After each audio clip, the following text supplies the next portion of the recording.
दोस्तों, आप में से कई लोगों का ये कहना रहता है कि डायलिसिस के बारे में और वीडियोस बनाइए, डायलिसिस के क्या पेशेंट हैं। देखिए, मैंने बीच में ना वीडियोस बनाना छोड़ दिया था 1 आध साल के लिए।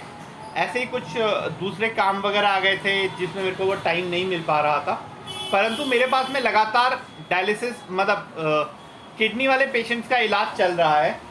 नॉर्मली जब भी किसी का क्रिएटिनिन काफ़ी ज़्यादा चले जाता है तो हम लोग उसको बोलते हैं कि तेरा डायलिसिस के अलावा और कोई ऑप्शन नहीं है। और अक्सर ये वाली बात सही भी लगती है, क्योंकि जब हम नॉर्मल कोई एलोपैथिक ट्रीटमेंट करवा रहे होते हैं उसमें वाकई में हमारे पास में उसके अलावा और कोई ऑप्शन नहीं होता है। तो दोस्तों, लेकिन जब आप आयुर्वेद में आते हैं तो हमेशा वहाँ पर बहुत सारे ऑप्शन होते हैं। ऐसे ही एक सर मेरे पास में है अभी। सर, नाम क्या है आपका? सुबीर देव। तो दोस्तों, ये सुबीर देव नाम के सर है हमारे पास में।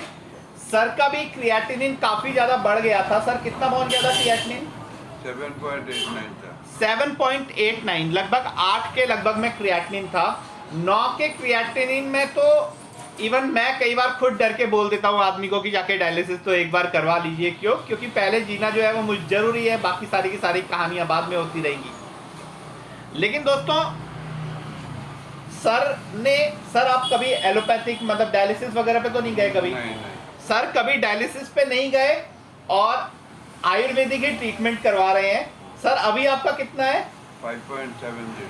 5.70। दोस्तों, अभी जो सर का क्रिएटिनिन है वो 5.70 है। देखिए, सबसे इंपॉर्टेंट बात यह है कि आगे बढ़ना बंद हो गया है। सर का यूरिन वगैरह भी सर इंप्रूव हुआ होगा। सर, बाथरूम वगैरह आ रहा है? ठीक है। देखिए दोस्तों, सर के साथ में क्या सिचुएशन है कि सर के तरफ से जो हमारी तरफ से पहले परहेज थे वो सर पूरी तरह नहीं कर पाए वगैरह वगैरह। इन सब की वजह से सर का जो ट्रीटमेंट है वो लेंथी खिंचा। लेकिन अगर आप किसी डायलिसिस वाले आदमी के मुकाबले बोलेंगे तो मेरे ख्याल से सर आपको अच्छी सिचुएशन में दिखेंगे, एक एनर्जेटिक आदमी के तौर पे दिखेंगे। अगर आप किसी डायलिसिस वाले पेशेंट के मुकाबले बोलेंगे तो सर आप पानी वगैरह पीते हैं? हाँ, पानी। हाथ पाँव में कहीं पे सूजन वगैरह तो नहीं है? नहीं। सर, पानी कितना पीते हैं पूरे दिन भर में? 8-9 लीटर। 8 से 9 लीटर या ग्लास? लीटर।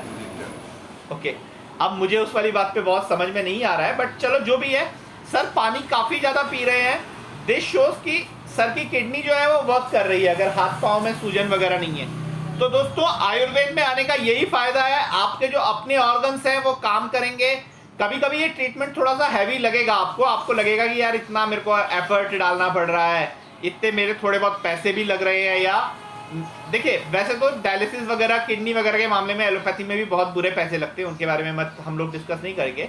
परंतु आपको कई बार ये चीज़ लग सकती है कि यार मेरे को इसमें परहेज वगैरह करने पड़ रहे हैं, एलोपैथी में होता तो शायद मैं सब कुछ खा रहा होता। दोस्तों नहीं, आप एलोपैथी में होते तो आपका जो ऑर्गन होता वो डिस्ट्रॉय होता।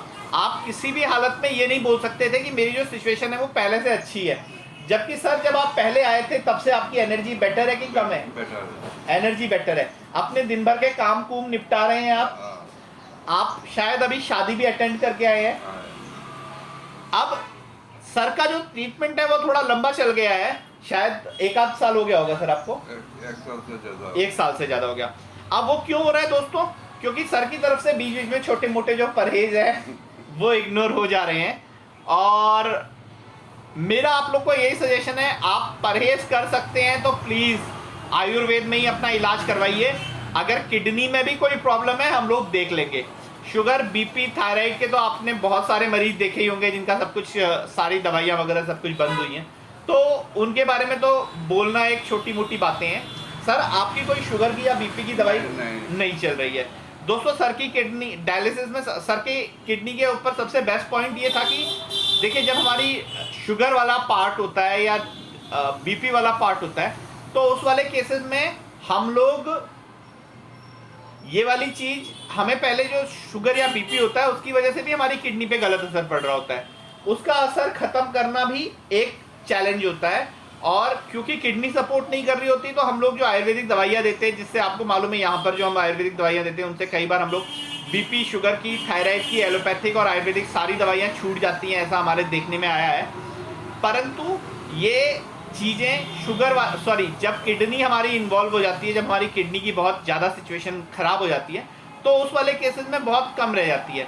मैंने सर का आपको एग्जांपल इसलिए दिया क्योंकि दोस्तों इनका क्रिएटिनिन 8 था। 8 क्रिएटिनिन बहुत ज़्यादा होता है, 9 या 10 के अंदर पेशेंट की इमरजेंसी कंडीशन हो जाती है। तो इसलिए मैंने सर को आपके सामने इंट्रोड्यूस करवाया। अदरवाइज कल मेरे पास में 3 या 4 ऐसे लोग आए होंगे जिनकी क्रिएटिनिन 2 था, 3 था, 3 से 1.5 आ गया। तो दोस्तों 1.5 आ गया या 0.9 चला गया, है ना। तो दोस्तों आप ये वाली चीज़ के बारे में मत कंफ्यूज होइए कि क्या आयुर्वेद किडनी का इलाज करता है या नहीं करता है। बहुत प्यार से करता है, बहुत अच्छी तरह करता है। बस शर्त ये है कि क्या आप परहेज करने को राजी हैं कि नहीं। अगर आप परहेज करने को राजी हैं तो आयुर्वेद आपकी हर बीमारी का इलाज कर सकता है। आपके शरीर को कोई नुकसान नहीं होगा, आपका शरीर मजबूत रहेगा, ज़्यादा स्वस्थ रहेगा। आपके स्वास्थ्य की कामना के साथ मैं डॉक्टर अंशुमन जोशी आपसे विदा लेता हूँ। जय धन्वंतरी, जय आयुर्वेद।